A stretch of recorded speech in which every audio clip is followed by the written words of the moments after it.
You're watching The Sports Objective, the podcast for Pirates. This is East Carolina Hall of Famer and Utah Jazz first-round draft pick Blue Edwards. You're listening to Pirate Basketball Overtime on the Sports Objective, your home for the best East Carolina hoops coverage.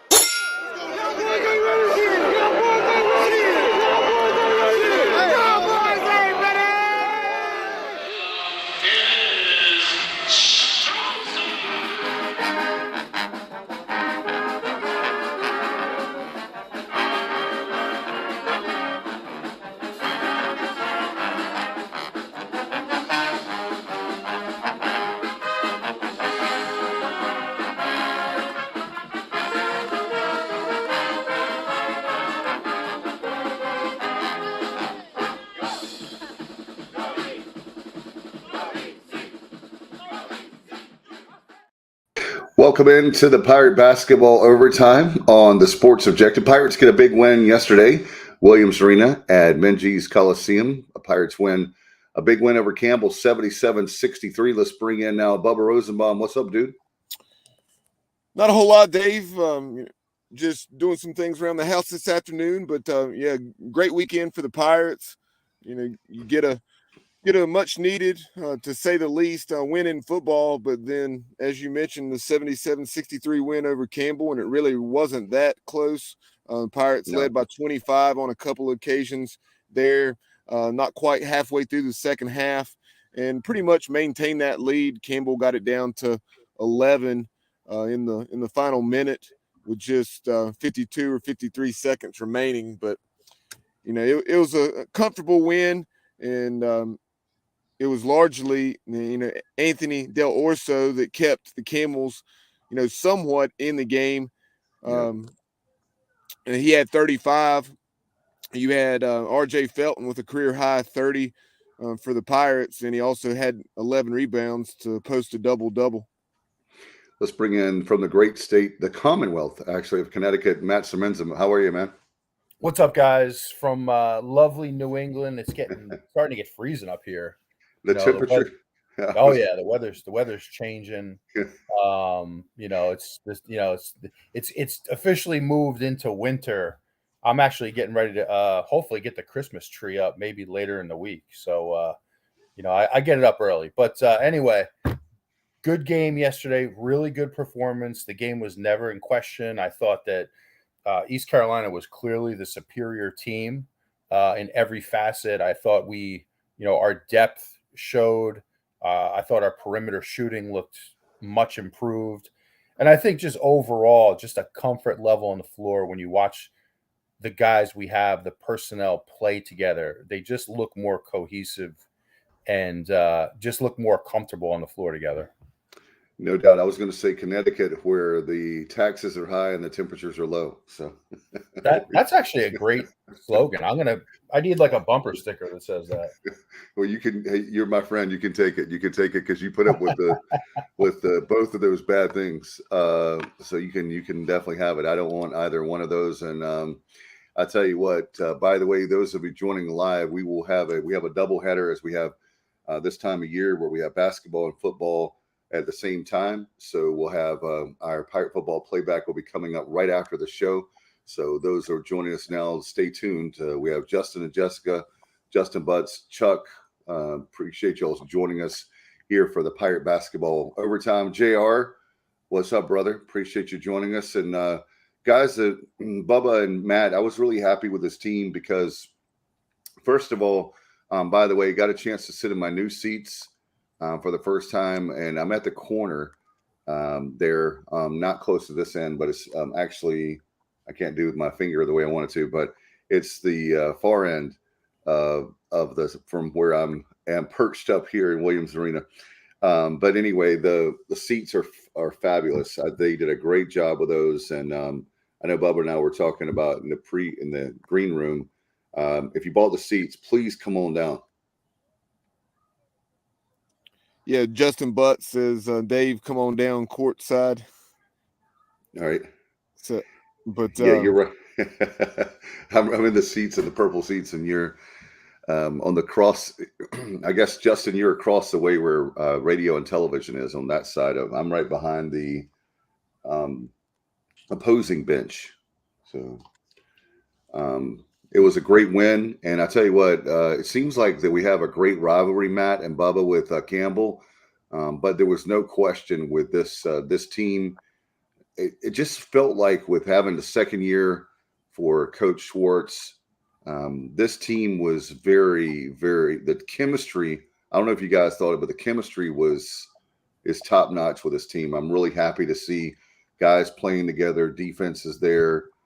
There wasn't really, I didn't see breakdowns in the defense. Did you guys feel that way? That's where I was going to take this as far as the defense is concerned. That was one of the, despite the 30-point win against the Division III opponent, Coach Schwartz was not happy whatsoever with the defensive performance and I was careful to use the word performance and not effort, because he said the effort, really wasn't subpar necessarily, but the performance as a whole, well below his expectations. He said all of practice on Tuesday and Wednesday was spent on defense and cleaning things up there, especially going against a team like Campbell, where they run somewhat of a Princeton style offense. And he was very pleased in the post game yesterday with how we played. I don't know the number exactly. I want to say it was 14 or 15 steals. I know we had at least 5 guys with 2 or more steals, either 2 or 3 steals, which was impressive. You had Jaden Walker had 3 steals. Quentin DeBounger had 3 steals. Bobby Pettiford, and we'll go through the scoring for the team here a little bit later on. But Bobby Pettiford, who had 8 points, 7 assists, and a couple of steals in 26 minutes after playing 18 against Ferrum on Monday night. Bobby got the start, looked very good, made a few explosive moves to the basket, had one, I believe it's a fast break dunk. I remember my dad, when I was talking to him last night, because he and my mom were able to attend, my dad said, "Hey, how about that dunk by Bobby Pettiford?" So yeah. So Matt, what did you think about the performance of Zip, as they call him?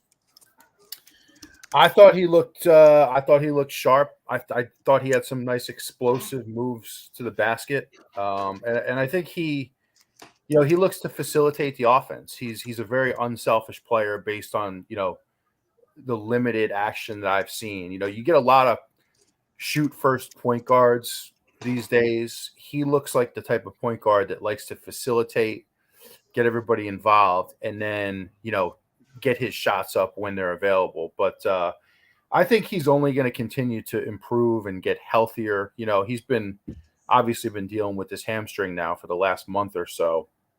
So he's still rounding into shape a little bit. But, I think the thing with this team is you now have guys that can knock down shots from the perimeter.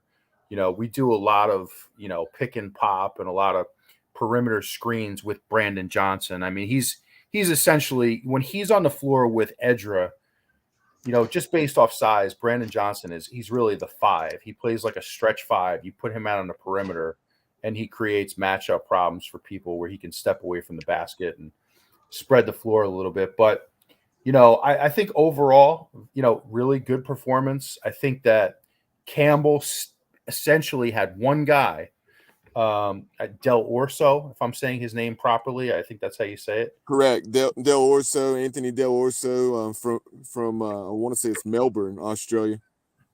Yeah, I mean he was kind of going off there. Impressive player. I mean, the only thing you could really do, nobody else on the floor from Campbell was going to hurt you offensively. Right. It was really a one-man show. I mean, you could try to get the ball out of his hands and bring a double, and just take the ball out of his hands. But the reality is nobody else on that floor was going to beat you. So they just played him straight up. And, he's a good player. He made tough shots. And I thought he got a lot of ticky-tack fouls too. Like me and Dave talked about before the show. I thought the officiating was very ticky-tack down the stretch. Horrible. But hey, that's the way it goes. And Overall, very good performance. A lot to build on, with this team. No doubt. When you look at this men's and women's basketball, both being 2-0, had a chance. By the way, give a shout out to the ladies. They won 105-35. My kids had never seen a basketball game live where East Carolina scored over 100. So my daughter was like her eyes were getting really big when she saw the scoreboard. But congratulations to Kim McNeil and company as they're 2-0, and they had an easy opponent. But at the same time, when you look at it, it's one of those things where we would normally win by 20 points and we won by 70. Great for them. They can actually shoot the ball. So I want to give them a shout out. And both nice teams, to see both of our teams, right, Dave? And right. That's what I was going to say. It's we need some positivity. Hey, look at it this way. A lot of positivity this weekend for East Carolina in general. Between women's basketball, men's basketball, football finally gets a W. So overall, pretty good weekend for East Carolina. Yeah, and by the way, give myself a shout out here. This Pirate won on Tuesday night, so I'm real happy with basketball. Football got to win, and I got to win Tuesday night. So really excited about. Hopefully, we keep these weeks going where we have a lot of Pirate wins. Yeah, no doubt. And going back to RJ Felton's performance, and while we're talking about RJ Felton, congratulations to his younger brother on signing Yep. with the Pirates, and that was great to see. Tremendous player from Aiken, South Carolina. But RJ, I mentioned him having 30 and 11, played 38 minutes because you had so many guys in foul trouble. Pirates ended up having 3 guys foul out yesterday afternoon. With some of those touch fouls that Matt referenced a moment ago. But with Caleb LeCount and Jaden Walker, and then also Bobby Pettiford having to sit, you saw RJ having to run the point some. It kind of became point by committee, but RJ did an excellent job. He scored in a variety of ways. I want to say he knocked down at least maybe about 5 threes. Yep. And he had the big 3 right at the end of the first half that put us up 13 at halftime. Probably a 25-footer off the left wing. Scored putbacks, taking it to the basket. Just all around complete effort by RJ Felton. Ezra Asar had 11 and 5 in 25 minutes. Brandon Johnson, after scoring 29 on Monday night, had 13 and 5. I mentioned what Bobby Pettiford did. And then you had Quentin DeBunge came off the bench, 6 points, 4 rebounds, and 3 steals. So, no, the Pirates didn't shoot the ball the way they would have liked, particularly from 3 in the first half. But much better in the second half. I want to say ECU was 6 out of 16 in the second half, which comes out to be 36% or so. And you'll take that if you can shoot 36% clip on a regular basis. You'll certainly take that. And all around, not a bad effort on Coach in the post game. He was just talking about in addition to the improved defensive performance, he said that was good, having that sizable lead and hopefully, learning how to play with that lead, and wasn't particularly pleased, committed some fouls that you wouldn't like in that situation. And then also perhaps a few quick possessions where you didn't run as much clock as you'd have liked to. Right. But on the whole, not bad. And hey, at least it's great to have such a sizable lead, 25 points. To be able to make some of those mistakes and learn from them. And now we have, I guess, USC Upstate coming in. Yeah. One thing I'd really like to see a little bit too as the season goes on. Obviously, yesterday you didn't need it because we were just in command the entire game. But I'd like to see Ezra get established in the post a little bit. because he's such a strong player and he's explosive and he's going to be a handful for other forwards in the league to guard if he gets the ball down low in the post. He's got some nice moves. He uses his ball fakes well. So, on those nights where the perimeter threes aren't falling, it's going to be important to establish somebody down low. So that's just something to look out for as the season goes on. I mean, he's just an explosive, strong athlete that can be utilized, I think, maybe a little more in the paint. But hey, that's not a complaint. Obviously, last night we just didn't need it. Right. But what are your guys' thoughts on that as we move forward? Well, for me, you're right, Matt. We've got to have when we talk about in football with complementary, with offensive and defensive and special teams. I think with us, you're looking at the outside, the perimeter game, and the inside game. And I think because of Steph Curry and all the folks in the NBA, that 3-pointers, the perimeter has become like the premium part of the game. But at the same time, I do think the teams like us that are in a great basketball conference, we're going to need that. I think one of the things I've been impressed with our coaches, Coach Schwartz, is they're getting guys that really truly belong in the American. They're very athletic, long, lean. They're athletes, and I think you look at Ezra Asar. I mean, he is unbelievable. When you look at Coach Schwartz, it says a lot about the coaching staff. You got to give tip your hat to them, Matt and Bubba, for the fact that they've been able to keep these guys. A great nucleus of these players are back. You have they're doing a great job. I think another thing, Matt, I want to get your take after Bubba's thoughts is how good Schwartz has done with high school recruiting. He hasn't abandoned that like a lot of basketball coaches, especially. He's actually doing a great job with balance, where he's doing high school. And of course, they're always going to look at the portal, but he puts a huge emphasis on Eastern North Carolina and high school recruiting, period. Yeah, he's definitely made it very clear that it's going to be a blend of the two, that they're not going to go exclusively to either. And, obviously it just depends kind of how things go and how well we're able to retain folks, to how much it may be portal versus high school. But you mentioned Ezra.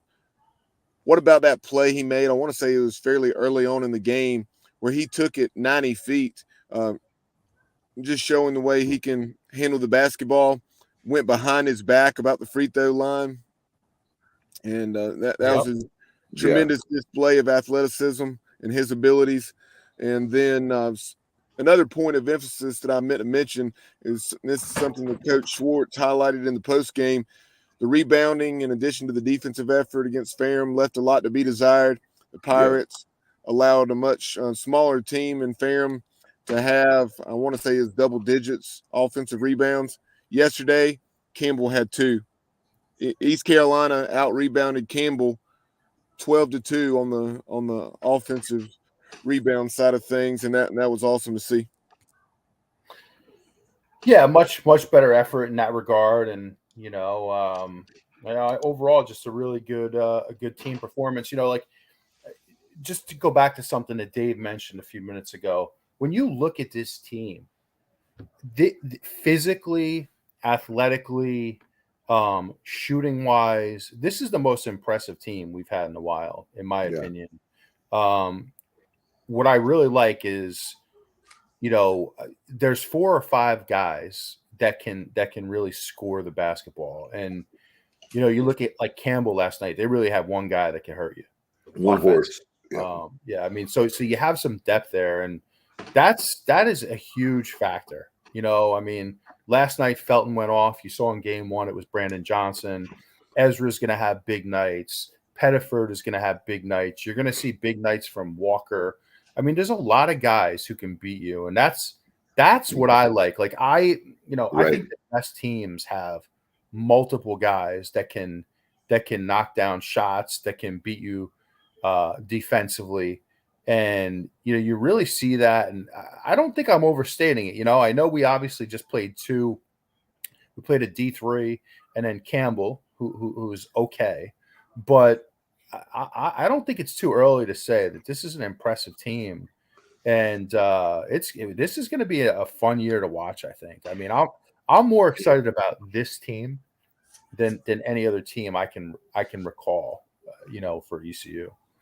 No doubt. And Bubba, with the you look at Johnny Robertson, he has a great stat we can put up here. He says it's very early, but the Pirates are number 2 nationally in 2 different categories. Opponents are only getting an offensive rebound on 8.3% of their opportunities, and the Pirates are getting a steal on 20.7% of opponents' possessions. That's great to see. Thank you, JR, as always, because he and Bubba are on top of it. I would never pretend, Matt, as you know, to be a numbers guy, but that's great to see. And you know what? You know what I was going to say, Matt? You're right about that. When people say competition, but even when we have these games early on in the season, what people would say early on preseason games, if you will, is these games are ones that we struggle. We eventually pull away. Sometimes we even lose them. And here we are. We got a nice 30-point win against Ferrum, and you get a nice 14-point win, like Bubba said earlier, against Campbell, that really we had up to 25 for there in the second half. Absolutely. And, you got to like what the mentality that Mike Schwartz is bringing in here. I think just kind of scratching the surface defensively of what he wants to be this year. Listen, it's early in the season, man. Basketball is a type of sport where you need to get 5 or 6 games under your belt before you really start to get into a rhythm of who you are as a team. So he's going to continue to make adjustments, and he'll get him to where he wants to be. But I think that's going to be their bell cow in terms of like how successful they're going to be, is going to be based on defense first, locking people down, and then obviously how well they shoot from the perimeter. When you talk about that defense, and that's something that led to the early lead yesterday. Pirates got out to an 8 or 9 point advantage. Then you saw Del Orso for Campbell cut it to 1 pretty quickly, but then the Pirates pushed it right back out to 10 or 11 points. And the way they did that was, guys like Bobby Pettiford, Jaden Walker, Quentin DeBunge, Brandon Johnson with excellent hands in the passing lanes and getting fast break opportunities. And we handled those fast break opportunities much better than we did on Monday night. Yeah, I think like Matt said, with this team, what's great to see is you have guys like a Pettiford. Another thing is, Matt, you made a great point. This team has so much depth that it's like when you lose a Brandon Suggs a couple of years ago, all of a sudden we lost him for 8 games or more, then the team kind of went down. But it looks like with this group, we have so much depth now that even if you have a guy get injured or two, you'll still be okay. Yeah. You tend to forget about guys on this team like Walker. You know what I mean? He's just kind of a team guy, but he's a guy that can step up, and we saw it last year. He's a guy that can occasionally, light you up and give you 15 on a given night. So, it's going to be fun to watch, man. I hope if this team can stay healthy, I think they're going to be a problem for just about everybody they play. And, it's way too early, and people are going to get on me for saying this, but if we keep playing like we're playing, then we have a good shot in our conference tournament, and we'll have a good shot, I think, with a national tournament. Will it be the NIT, NCAA? I don't know, but we have a shot to do great things. It's all going to come down to, for sure, how healthy we stay, because the talent, I think there's no question the talent's there. The chemistry is there. But when you're having to play any kind of sport, we know the injuries are a factor. Let's just hope that we can keep them to a minimum, and hopefully, like with the hamstring with Pettiford, I know that's a nagging injury, but hopefully it won't get what is it, inflamed, or I don't know what the right word is, Matt, on that. I need Jared Plummer, others that know more about it. It's not my expertise with injuries. Well, I know during his time at Kansas, they said he had some perhaps some scar tissue or something of that nature where this is a hamstring in to his time with the Jayhawks, but that's about all the detail out. You give credit to Stephen Igo there. That's what he is reporting during those days and weeks during the first week of the season. When Bobby was questionable. Yeah. I'll tell you, I'm looking forward to seeing what our young bigs can provide too. Because I think when you look at the lineup we had on the floor last night, when you face a team with a true power big man that can really operate down low, I think that's one area where this team might get exploited, just because we don't have that 7-footer per se that's a force down low. But I'd like to see those young guys. I mean, obviously we're just getting started here, and I'm sure Coach Schwartz will get them more playing time as the season goes on and as they get ready. But it's going to be interesting to see how that kind of develops too, because those two young guys bring a lot of size and also athleticism. No doubt. And with the game itself, we're not used to playing with a lot of size. It's that's one of those things, I think, when we're talking about the wing players and perimeter. But you're right, Matt, when we need to have a couple, at least one or two really good big men, because the matchups are going to change, as night to night. And last night it wasn't the case, but there's going to be times when, especially it's noticeable, wouldn't you say, down the stretch in the conference schedule? I mean, right now we can probably get away with it, but the conference schedule will probably be when we need the big men the most. Oh yeah, no doubt about it. No. And we also want to remind everybody, as far as upcoming Wednesday night is the next game. Unfortunately, I missed it because of church, but it's Pitt County Schools Night Canned Food Drive. It's South Carolina Upstate, and that game will be at 7:00. So 7:00 on Wednesday night, and that'll be a great. Go ahead. No, there was a little bit of overlag. I was just going to say that with that game, it's going to be great to get people out. And look, let's get people out. This coaching staff and the players have worked really hard. Matt, they sold more season tickets this year. Very exciting times for basketball, men's and women's have. So let's make sure that we get out on Wednesday night to see the Pirates play. And it doesn't matter who we're playing. What matters is the fact that we support our team, because these games right now, Matt, as you know, and Bubba knows as well, will help us on the back end when we're trying to get into a national tournament. And I do think we're on the bubble for one of those tournaments. I really do. And but right now we can't afford to have games where we don't have people attending, or it's just this team. We need to have people there, period, regardless who we're playing. Yeah, absolutely. You look at South Carolina Upstate, and Bubba, I'm not sure if you I don't want to jump in if you were going to talk about them, but I could be wrong. I'm pretty sure they played Vandy very close a few nights back, and they look to be I believe they're 1-1. Am I right about that, Bubba?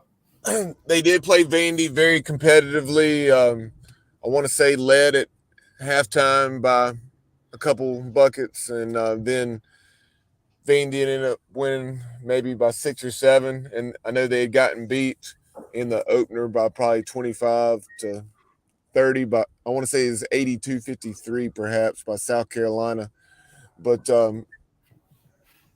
yeah, we've got, by the way, that clearly playing some quality competition, right out of the gates with 2 SEC opponents.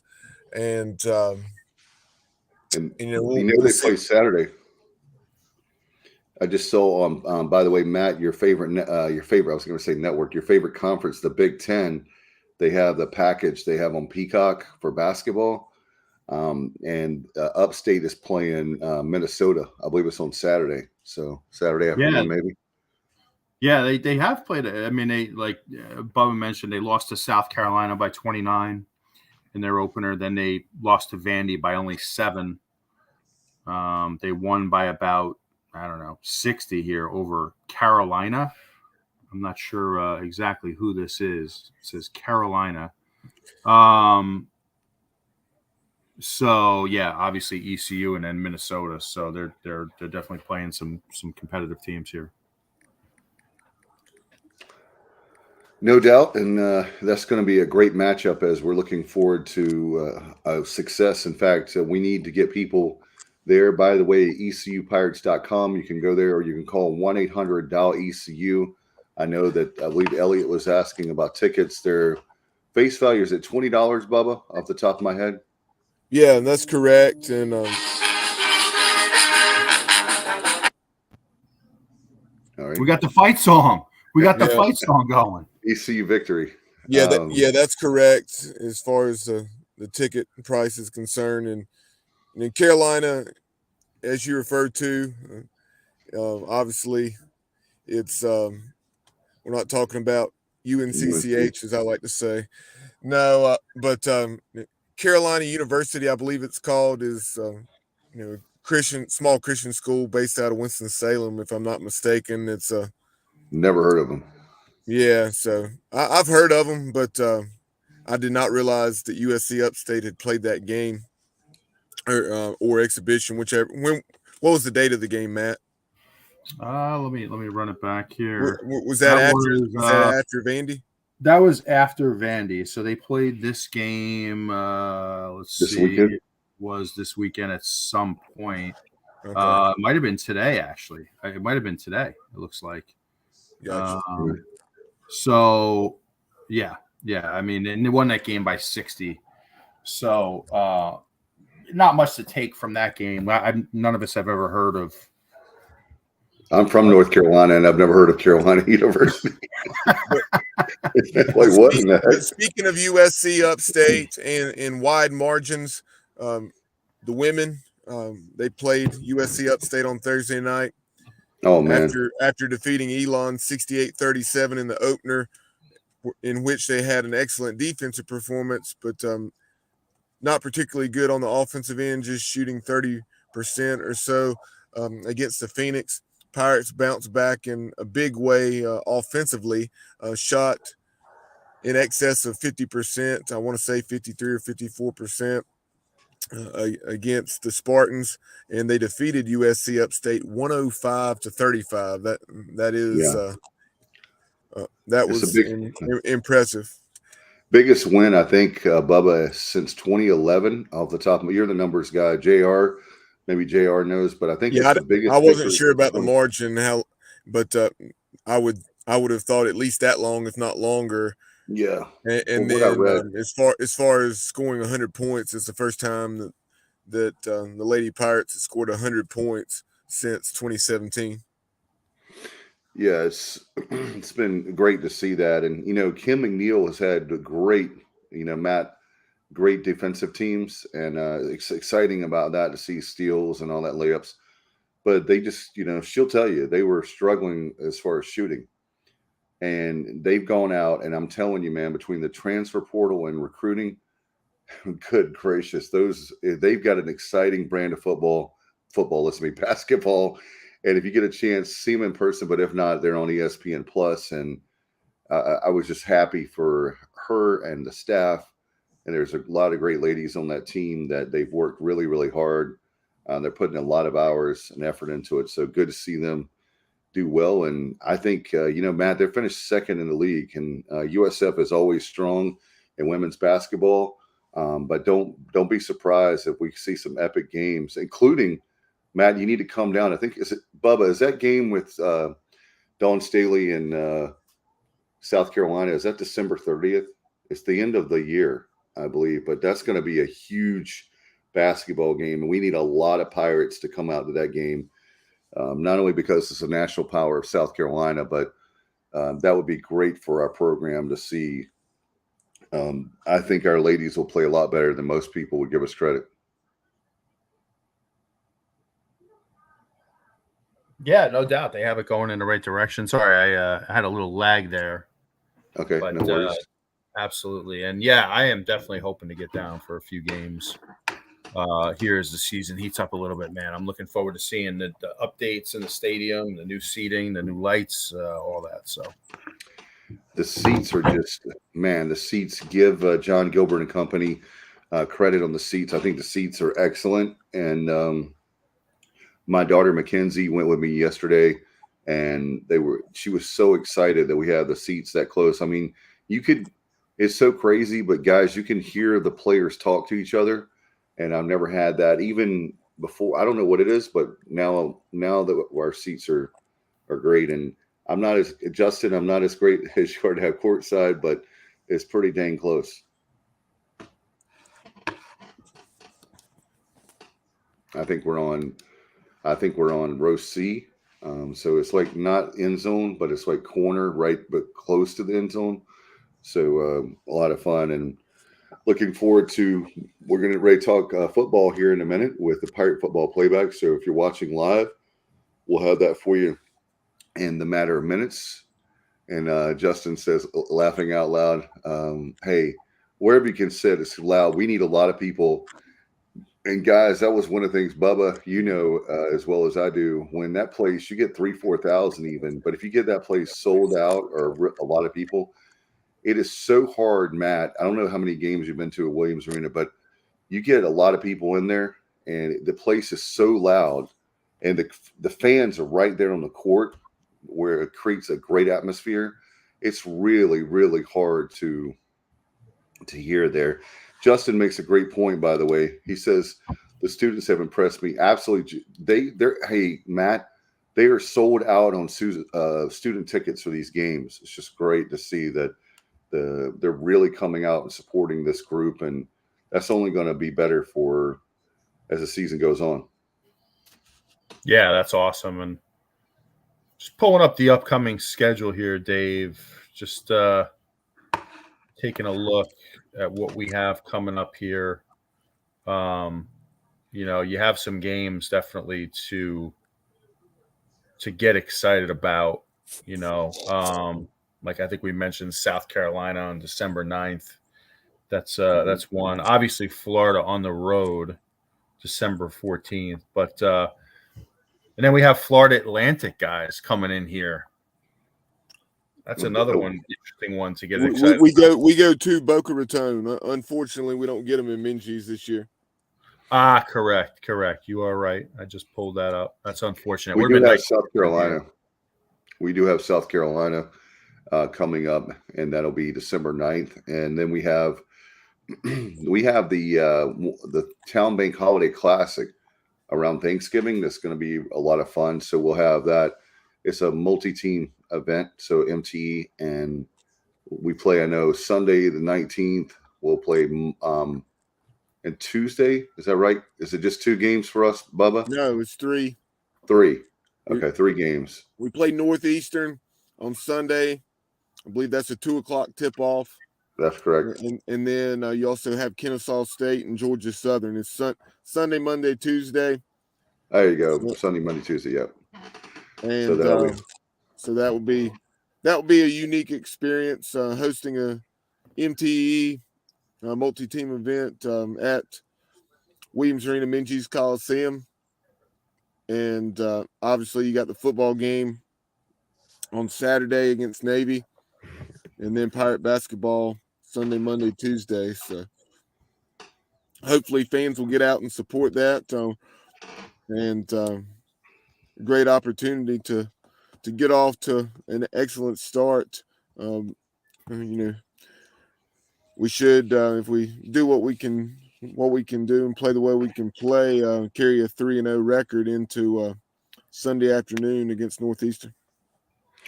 No question. Hey, we have a good chance here. We got to roll off a lot of these wins. And Matt, Bubba, one of the things that's going to be, you're talking about the conference. So we'll start our conference schedule. That'll be coming up in January with at Florida Atlantic. That's where the rubber meets the road, as we all know, and that's where I'm going to be curious to see. that's where I'm going to be curious to see us do well. What do you think? That's one area that with a conference. Yeah, I think over the next, month or so until conference play starts, it's really important to find your identity as a team, continue improving on both offensively and defensively, but trying to find creative ways to score. Because as when you get into conference play, the defense is going to get tighter, everything's going to get more intense. It just gets more challenging in general. So yeah, over the next month, you just want to improve as much as possible. You want to continue to develop depth, I think is a big key. Like get a lot of guys involved, get some of the younger players involved as well, because you're going to need everybody at some point throughout the course of the season. So really good opportunity here, with a lot of really manageable wins. And when I look at this schedule, again, I'm not saying we're a Final Four team. I don't want to overstate it, but I do really like this team. And when I look at this schedule, all these games look winnable to me, honestly. Yeah. I mean, even Florida right now is not a world beater. Right. I mean, all these games to me look very manageable. So if you can get through the non-conference in really good shape, it's going to be a fun season in conference play. Yeah, the Gators had a pretty solid outing, at least a competitive game. I just saw the last couple minutes in their game in Charlotte. The event, the name of the event's escaping me, but it's a tournament that East Carolina played in, or one-day event, rather, that East Carolina played in when they played Liberty at the Spectrum Center under Joe Dooley. So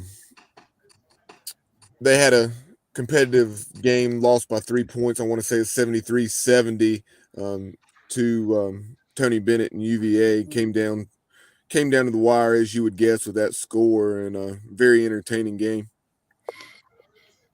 Yeah, they beat Loyola by 20, and that's Loyola, Maryland, not Loyola, Chicago. Beat them by 20, and then they lost to Virginia by 3. So I'm pretty confident. Really feel like we're going to be in every one of these games with this team. It's going to be interesting to see. No doubt, and big win again, 77-63. Don't forget about the big game Wednesday night with Upstate's South Carolina. And to get your tickets, again, ECUPirates.com, or you can simply dial the number toll-free Monday through Friday, 1-800-DIAL-ECU. Do you guys have anything before we go? Just looking forward to talking football, man. A lot to break down from yesterday's game at Florida Atlantic. So just looking forward to talking about that. Yeah, I think we won this part, the first game here with the Pirate basketball overtime. And those of you that are live, stay with us because we're going to get out of here. And then we're going to do our Pirate football playback. Stay with us. Appreciate you so much for the support, not only this program, but obviously the basketball program. Again, final time, Pirates win big 77-63. And you were listening to the Pirate basketball overtime right here on the Sports Objective. Stay with us. More TSO coming up right here.